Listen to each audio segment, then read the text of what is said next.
Luke 6:38, the text versus the teaching. There's a verse in the Bible, Luke 6:38, that you've probably heard a million times, right? Especially when the topic of giving comes up. It's often painted as this kind of divine financial formula. But what if we've missing the point, like the entire point? In this explainer, we're going to dig in and find out what Jesus was actually talking about. Here it is. And on the surface, it sounds like a pretty straightforward promise, doesn't it? You give, and God will give back to you.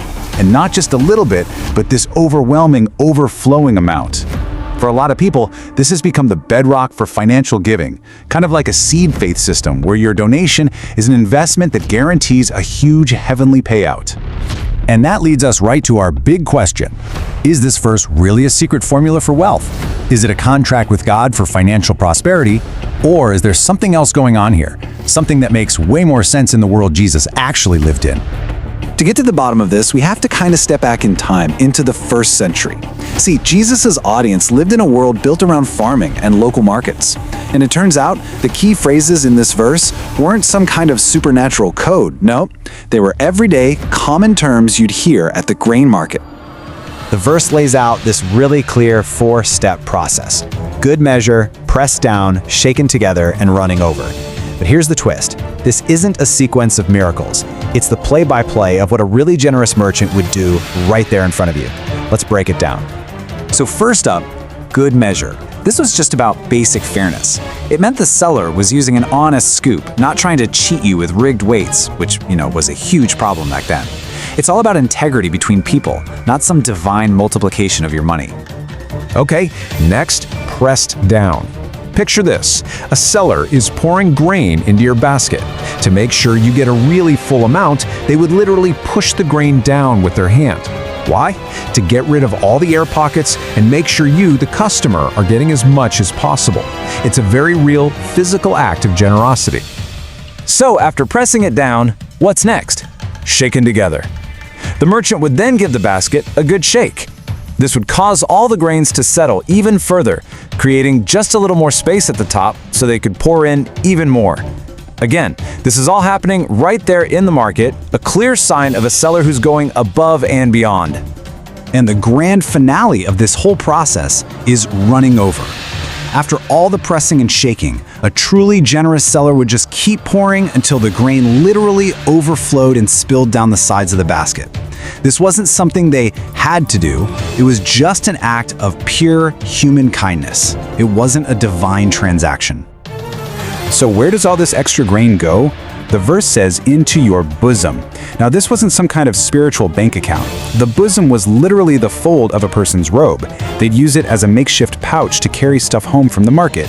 The entire scene Jesus is describing is physical, it's tangible, and it's 100% grounded in a real marketplace. Okay, so now that we get the language, there's one more crucial piece to this whole puzzle, the context.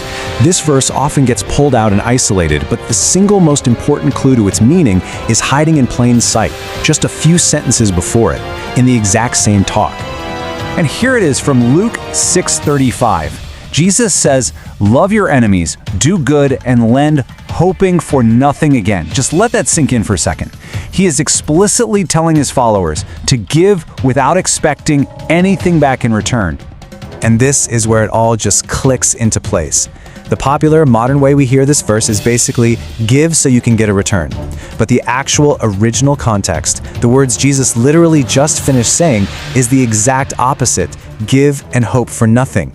I mean, that's not a small difference. That's a complete reversal of the entire message. So how in the world did a powerful teaching on radical, no-strings-attached generosity get turned into a formula for financial investment? It turns out there's a pretty clear process for how this meaning got flipped completely on its head. It pretty much happens in 4 steps. First, you take this beautiful farming metaphor straight out of the marketplace. Second, you completely strip it from its original culture and, this is the most important part, from the verses right next to it. Third, you rebrand it as some timeless universal principle about money, and boom, the final step, you turn Jesus' radical teaching on mercy into a transactional return on investment system that flat out contradicts his commands to lend, hoping for nothing. All right, so if it's not about financial investment, what was Jesus actually teaching? What's the real takeaway from this super famous passage? The real point of this whole chapter has nothing to do with offerings or cash flow. It's about mercy. It's about forgiveness, loving your enemies, and showing a kind of generosity that has zero strings attached. The core principle is actually really simple. The way you treat other people, whether it's with judgment or with generosity, that's the standard that's going to be applied right back to you. So let's just be crystal clear. Jesus is using a marketplace metaphor to make a point about human relationships. He's saying, hey, you be the generous merchant. Be the person who gives good measure, pressed down, shaken together, and running over. In your forgiveness, in your mercy, and in your love for other people. And that leaves us with this final, really powerful thought. This teaching was never about using giving as leverage or seeing an offering as an investment. It's a call to a much higher and honestly, a much harder standard. Give because it's the right thing to do, not because it pays. If the cross put it to death, we tag it, tow it, and refuse to resurrect it. Share it if it helps you. Subscribe if someone else needs it. We sow truth the way Jesus taught, not the way man demands.